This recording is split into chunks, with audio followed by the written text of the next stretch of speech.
The Odyssey is the latest blockbuster film from Christopher Nolan, and to the surprise of no one, it's good. I mean, it's to be expected. Nolan has a track record of movies ranging from pretty good to really good, but I think it's safe to say with Oppenheimer, and now The Odyssey, Nolan is entering a new peak with his movies. He's truly hit a stride with these two, because as it stands, The Odyssey is easily the best theatrical experience to come out this year.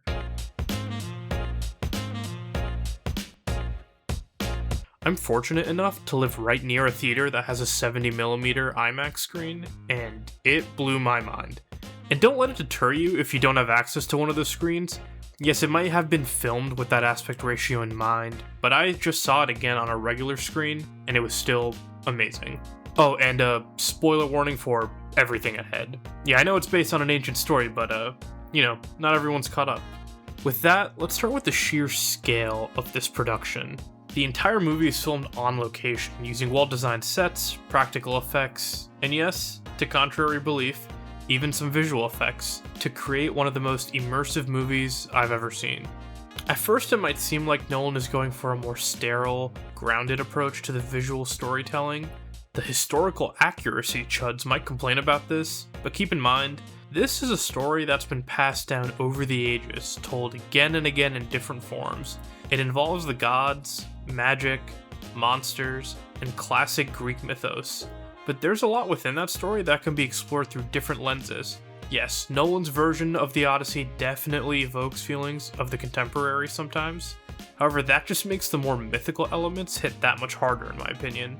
I'll highlight the scene in the cave first as an example. What starts out as desperate soldiers looking for food and supplies quickly turns into a horror scene as they encounter the Cyclops. The way the creature enters the frame for the first time and moves throughout the cave through the use of both real and digital models, even a guy in a suit, makes this larger-than-life moment feel exhilarating to watch. The screams that the Cyclops lets out really shook me to the core, and I love seeing this giant creature cause havoc on the crew.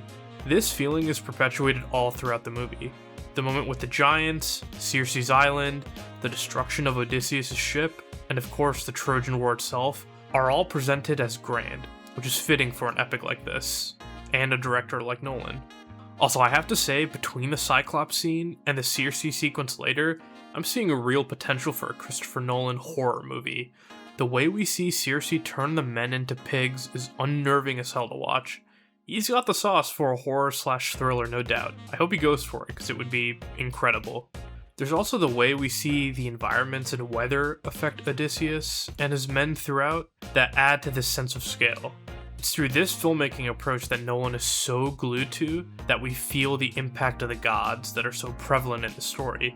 It's really effective because that's the only way we interact with the gods here, save for Athena.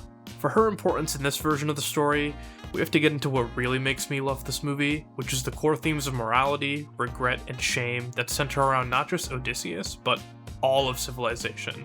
This movie is rightfully being compared a lot to Oppenheimer, not just because that was the last Nolan movie, but with how similar Odysseus and Oppenheimer feel towards the end of their respective journeys. That's why these two feel like sister films in a lot of ways.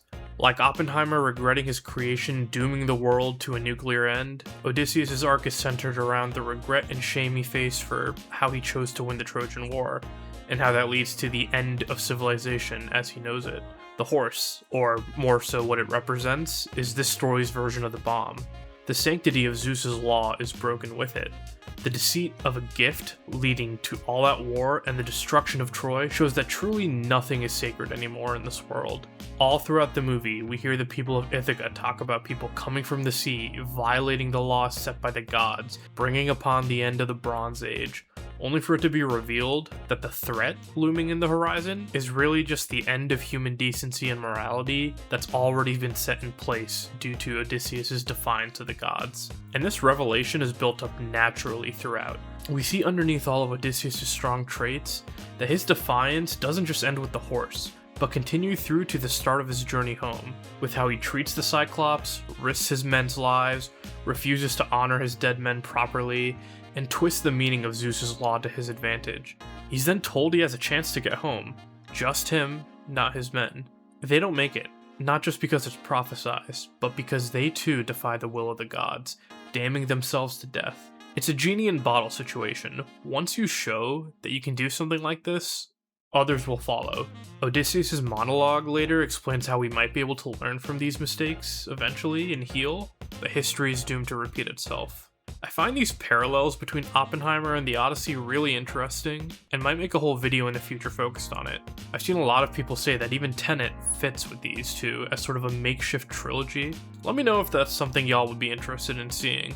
But anyways, this exploration of Odysseus' mind leads to an emotional monologue by him near the end, as we see the true extent of the Trojan War unfold, and understand why it was just Athena, specifically portrayed by Zendaya, is haunting him throughout. Speaking of emotion, we gotta talk about the performances in this movie. In typical Nolan fashion, we have an absolutely star-studded cast, and not a single person lets up. Matt Damon plays this version of Odysseus perfectly, ranging from portraying a leader, a husband, a father, to a man filled with shame, regret, and eventually renewed vigor as he arrives home. Anne Hathaway is great as Penelope. She has the presence needed to be a queen, while also having the depth to show the pain in waiting for her husband's return. John Leguizamo was a big surprise to me. I've always liked him and stuff, but the emotion and warmth he brings as Eumaeus is incredible. I saw some people dogging Tom Holland in this, which is just insane to me. Telemachus is a big part of the human aspect of this film, and even though he's not as prominent as some other characters, Tom plays the role really well. The scene that stood out to me the most from him is when he finally recognizes that the beggar in Ithaca is actually his father. He's great with his facial acting in this. The way his eyes light up in that scene makes it incredibly emotional. I also don't see enough people talking about Himesh Patel as Eurylochus. He's in a majority of the movie alongside Matt Damon, and does really well to ground the men who gruel through this journey home. All of these performances are lifted not just by the directing, but the score as well. Yeah, it's time to glaze Ludwig Göransson. His soundtrack, as usual, pulls everything together, from calm and eerie tracks to epic war drums that build up all the climactic moments in this movie. He absolutely kills it here. I especially love Penelope's theme, as well as a siren's motif used in both that sequence and Odysseus' main theme. Of course, timing the pull of Odysseus' bowstring to musical cues goes hard as well. Sound design in general is one of the movie's best aspects. You've got bow sounds, sword strikes, roaring fires, they're all felt deeply. There's also the aforementioned Cyclops scream and the ferocity of the storm that destroys Odysseus' ship. These sequences are so intense with their sound, I thought I was about to die for a moment. But yeah, back to Ludwig. The end credit song with James Blake and Travis Scott is great, encapsulating the best aspects of how this is a modern retelling of a classic tale. He's honestly cemented himself as one of my all-time favorite film composers, and I'm happy to see he's replaced Hans Zimmer as Nolan's go-to. Also, this doesn't really fit into any particular category or segment of the review, but I just gotta say how fucking good the final act of this movie is. Like, people on Twitter aren't lying. This video is the exact energy we have when Odysseus makes his return to Ithaca.